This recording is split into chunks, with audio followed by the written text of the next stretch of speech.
Hey guys, I'm Pixel Dan, and this is a review of the Masters of the Universe Classics PowerCon exclusive secret accessory, which happens to be the Keldor Swords. That's right, the Keldor Sword was individually polybagged and handed out to the first 1,000 people that attended PowerCon 2012. So I know what you're already thinking. What? The Keldor Sword? Why was that the secret accessory? Why was that an exclusive? We're already getting this in the upcoming weapons pack. Let me explain. So the sword that comes with the upcoming weapons pack is going to split into two, just like the Keldor Sword in the 2000X toy line.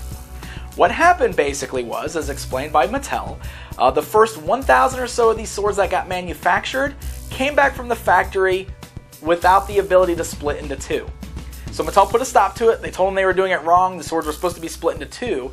And so they went back into production to fix it for the weapons pack that's getting released later. Now, Mattel decided, instead of just throwing away those 1,000 swords that were made incorrectly, why not give them away for free as a little freebie at PowerCon? So that's exactly what happened here.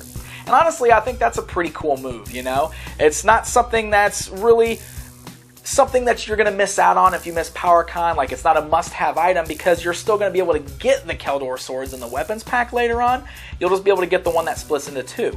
This is just a cool little extra freebie. It gives you another option for display if you want one that you don't care about it splitting in two because it's going to be together anyway. It's kind of a cool little freebie to have. It's different than the one from the weapons pack, and it allows you to display Keldor with the swords a little earlier than the one you buy. So I think kudos are definitely needed for Mattel for giving us something for free like that when they could have just easily thrown it away and we never would have even known that they made them.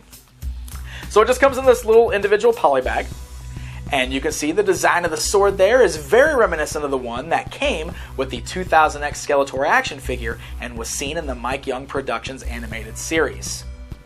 So one side of the sword has got the purple hilt with the little skull visage there, and the other side has got the copper hilt that's kind of got the bird look to it there. And then you can see the blades that are coming off are two separate blades.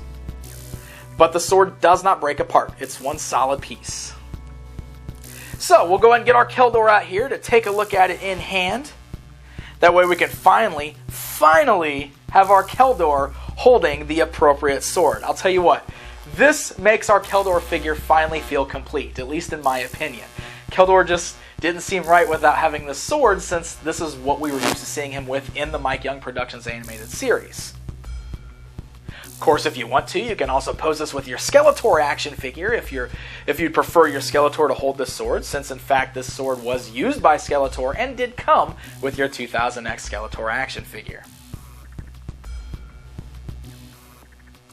Alright guys, it's comparison time. So let's go ahead and take a look at it compared to the version that came with the 2000X action figure. So you can see, looking at them side by side, the 2000X one is a little bigger than this, and the designs are very similar. You can see the shape is the same, and obviously it was meant to look pretty much like that one, but it is a little less detailed. This is common for the Classics line, and that's what Mattel often refers to as putting it through the classicizer machine. So you can see on the purple side there, it's pretty much the same, but the 2000X version does have a little more detailing going on. And then when we flip it over to the bird side, you can really see that there's a lot of detail missing, because the 2000X version had individual feathers sculpted on there, whereas the new version is lacking that. One of the other differences is that on the 2000X one, the handle of the sword kind of came down and formed together at the bottom, while the two handles on the new Classics version just both come straight down. But even with the differences to the 2000X sword, I do still really like the look of this. I think it turned out great. It's a great size for the Classics figure, so it's not oversized and everything like the 2000X one was. It's the proper size. I don't mind the two handles going straight down, and like I said, when you put this in Keldor's hand or even Skeletor's hand, it just feels right, especially in Keldor's hand. It feels like we finally completed this figure that we received oh so long ago. So remember guys, if you missed out on the exclusive from PowerCon, don't fret. The upcoming weapons pack will have the exact same sword, and it'll have the ability to split into two, so you can have him hold it two-handed just like he did in the cartoon.